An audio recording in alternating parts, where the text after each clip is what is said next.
Oi, meus amores, bem-vindos ao nosso módulo de número 9, aula 1, módulo 9.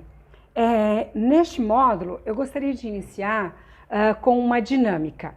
Então, eu vou pedir para você pegar papel, caneta, e vou pedir para você olhar ao seu redor, escolher um objeto, escrever o nome desse objeto e depois colocar em palavras características desse objeto. No mínimo 10, tá bom? Quanto mais, melhor.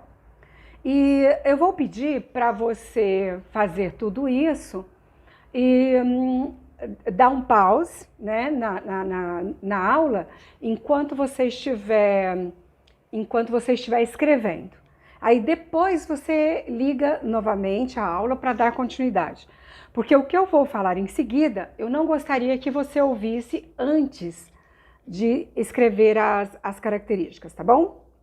Então, pegar um papel, uma caneta, olhe ao seu redor, escolha um objeto, escreva o nome desse objeto, desliga aqui o vídeo, dá um pause, aí descreva no mínimo 10 características deste objeto e agora você liga novamente a aula para a gente dar continuidade, tá bom?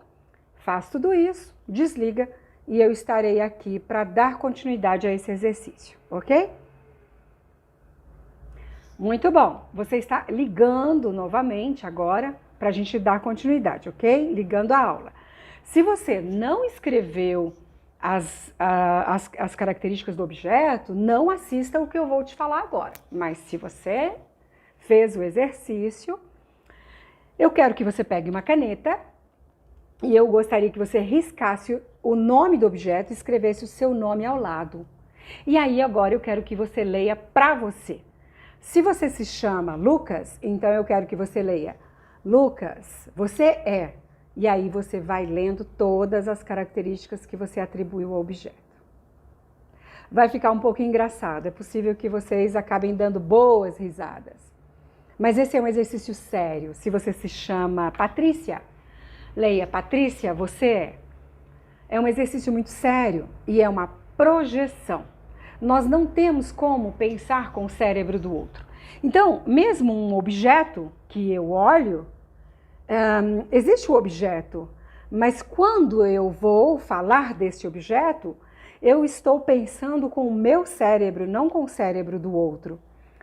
E se nós pegarmos o mesmo objeto para 3 pessoas colocar as características, sairão características completamente diferentes uma das outras. Por quê? Porque na projeção eu vou jogar sobre o objeto aquilo que na verdade é meu. Então é um exercício de autoconhecimento, projeção, e a projeção é um mecanismo de defesa. Então, esta aula de hoje nós vamos falar a respeito de mecanismos de defesas e a projeção é um deles. Se você colocou características que você gosta dessas características, muito bom. É um exercício de autoconhecimento, é isso que você está percebendo em você. Mas se você colocou algo muito pesado, não fique triste.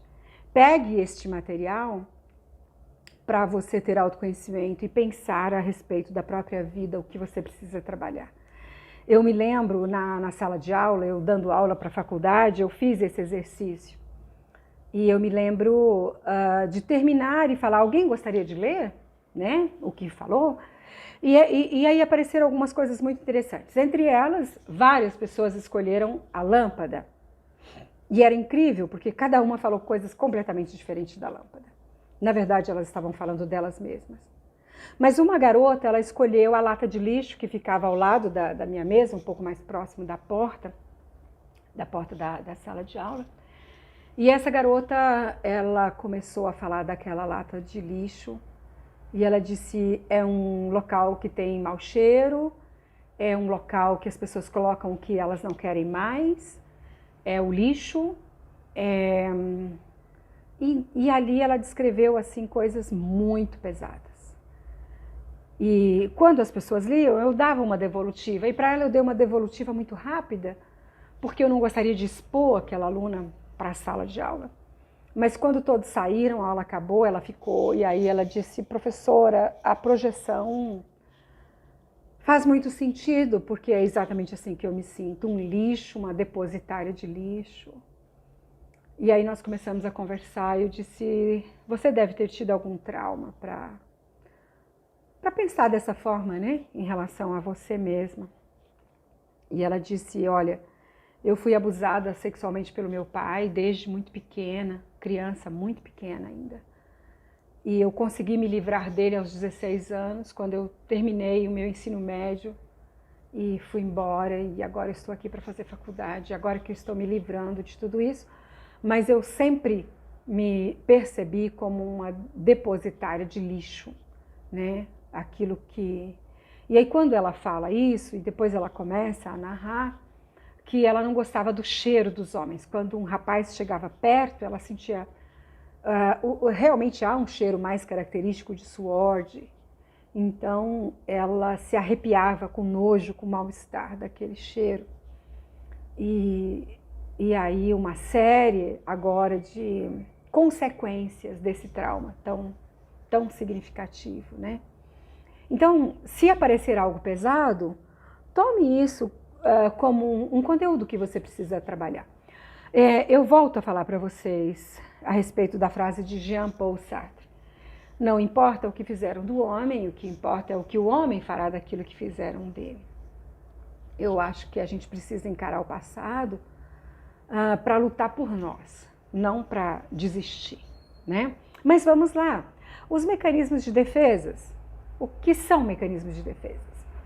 Quando o ego ele tem dificuldade em enfrentar uma situação, nós nos utilizamos dos mecanismos de defesas para dar conta daquela situação.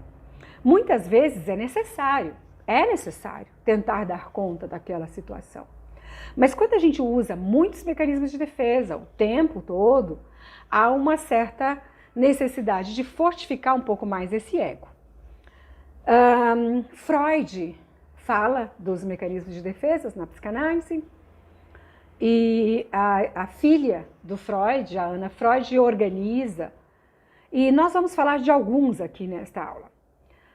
Vamos falar da projeção. Então, a projeção é um mecanismo de defesa que nós vamos atribuir ao objeto, ao outro, aquilo que é nosso. E eu me lembro de uma situação que eu estava na praia com uma amiga.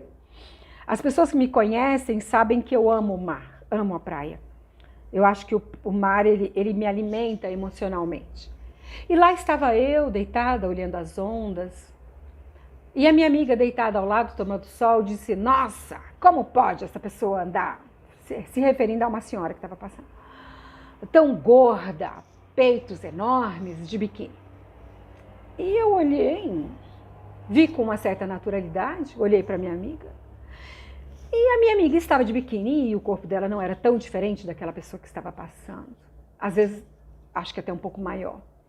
Então, aquilo que há em mim, bom ou ruim, eu tenho uma tendência de enxergar no outro. Quando você vê aquela pessoa muito inocente, que enxerga todo mundo de uma forma linda, é porque não há condição interna de perceber a maldade do outro, porque não há maldade nela. Então essa é a projeção. Outro mecanismo de defesa que vocês já conhecem, mas não nesses termos de mecanismo de defesa, é a repressão. Lembra da repressão que a gente estudou quando nós falamos de consciente, inconsciente, pré-consciente? Quando nós nos deparamos com um conteúdo que ele é insuportável no consciente, a mente joga imediatamente no inconsciente. E esse tirar do consciente, jogar no inconsciente para a própria sobrevivência, é um mecanismo de defesa e se chama repressão. Eu vou guardar num ambiente que não me sufoque tanto nesse momento. Mas vale ressaltar que mesmo no inconsciente, esse conteúdo, ele continua norteando as minhas ações. Ele me oferece condições de vida, mas as consequências eu levo. Eu preciso trabalhar o meu inconsciente para ter controle das minhas reações, consciência das minhas reações e não viver escravizada pelos conteúdos que foram reprimidos. Eu estou passando para vocês, junto com esse curso a respeito do trauma do abuso sexual, noções básicas de psicanálise. E eu acredito que muitos de vocês que estão aqui comigo agora irão se despertar para continuar estudando psicanálise. E se você gosta, você pode até fazer isso uma profissão. A psicanálise, você precisa fazer os estudos de psicanálise, você precisa ser atendido por um psicanalista, um atendimento didático, que a gente chama, e você precisa, depois de um psicanalista, lhe acompanhando nas primeiras atendimentos que você fará. A gente chama isso de tripé da psicanálise. E você pode procurar cursos específicos para você se tornar um psicanalista. Fica aqui uma dica, tá bom? A sublimação também é um mecanismo de defesa. É uma forma quando há uma angústia muito grande e você não quer ocupar o seu tempo com aquela angústia, como um luto, por exemplo, pensando no luto, pensando. Então, facilmente você começa a estudar muito, começa a trabalhar muito. Isso aconteceu comigo. O meu filho, de 3 anos e meio, faleceu. E a princípio eu quase morri, fiquei inclusive internada um tempo, porque eu não comia, não bebia. Depois, quando eu volto para casa, eu entro num processo de sublimação e nesse momento a sublimação era para minha sobrevivência. Se eu não tivesse sublimado, eu provavelmente teria ido à morte também. Então, eu montei uma fábrica de camisas, comprei máquinas de costura, porque a minha primeira profissão foi estilismo.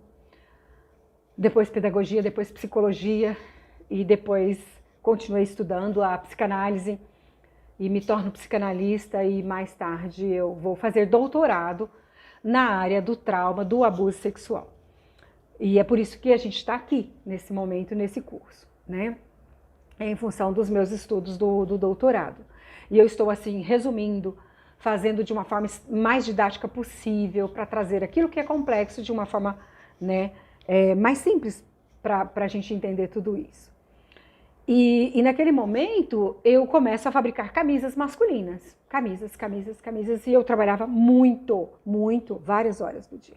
Eu estava sublimando, eu estava tentando dar conta da vida naquele momento. Um outro mecanismo de defesa é a racionalização. A racionalização é quando eu troco algo não aceito por algo mais fácil. Quando eu era professora universitária em São Paulo, numa universidade particular, nos finais de semana eu saía para prestar alguns serviços. O governo ele exige das universidades particulares no Brasil que os professores prestem serviços à comunidade. Tem lá uma pontuação para a universidade e na época eu tinha mais disponibilidade para viajar, então eu ia em vários estados brasileiros fazer capacitação de professores. Na área da psicologia, desenvolvimento humano. Então, eu me lembro de, em uma reunião, primeiro o secretário da Educação falou, depois nós tivemos um coffee break, e depois era minha fala, minha palestra. E o secretário da Educação, ele disse assim, gente, estão roubando os computadores, as escolas estão ficando sem computadores. A princípio, eram pessoas que vinham, assaltavam, literalmente, mas agora parece que existem pessoas que realmente estão carregando e fazem parte do corpo docente. E aí, na hora do intervalo, tomando um chazinho com um biscoitozinho, eu gosto de prestar atenção na conversa das pessoas, eu aprendo muito. E aí um professor lá disse, peguei mesmo. Porque eu tenho que trazer a prova no pendrive, eu tenho que pesquisar na internet, o governo não ajuda a comprar o meu próprio computador, peguei. Quase com a minha xicrinha de café, eu virei para ele, quase, não fiz isso. E falar, roubou, você roubou. Então, a racionalização é quando eu troco a palavra roubei por peguei, por exemplo, e justifica ainda. O governo me ajuda, então eu peguei. Né? É uma forma da própria pessoa dar conta daquela informação. Deslocamento. O deslocamento é um mecanismo de defesa que a pessoa substitui a finalidade inicial de uma pulsão por outra diferente, socialmente mais aceita. Então, se eu quero dar um murro na cara de alguém, e não posso. Então eu pego um copo e jogo na parede, jogo no chão. Então eu estou fazendo um deslocamento. Um outro mecanismo de defesa extremamente usado, principalmente por nós mulheres, é a regressão. Se eu não tenho condições de, como adulta, resolver, então eu volto para ser a criança e para colocar a criança interna para resolver aquele problema.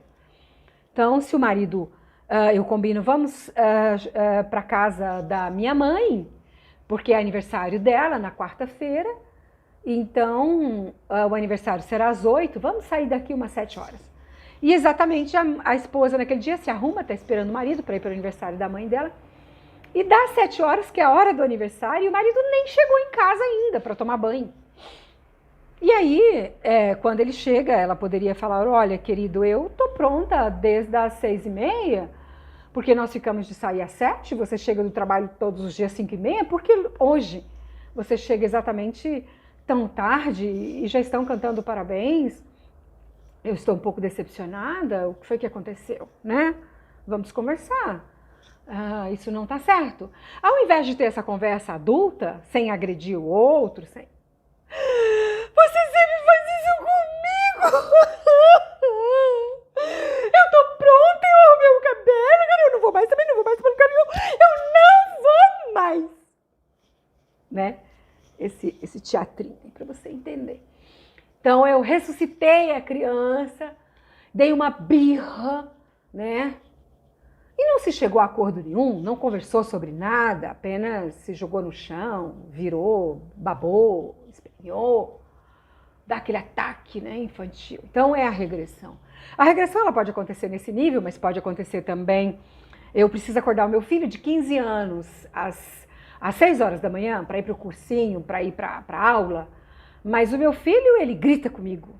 Então, ao invés de falar, filho, bora, tá na hora, tá? Beijo, vem cá, levanta, né? Ao invés de fazer isso, eu vou e falo assim, cadê neném da mamãe? Tá na hora de cuidar. Eu ressuscito a criança para a criança resolver o problema que eu não tô afim de resolver. Regressão, ok? Então, nós vamos ter muitos mecanismos de defesa e você pode baixar lá no Google, estudar todos eles. Eu dei aqui para vocês alguns, para vocês começarem a entender que lançamos mãos de mecanismos de defesa para resolver aquilo que o ego não está conseguindo resolver. Beijo e até a próxima aula.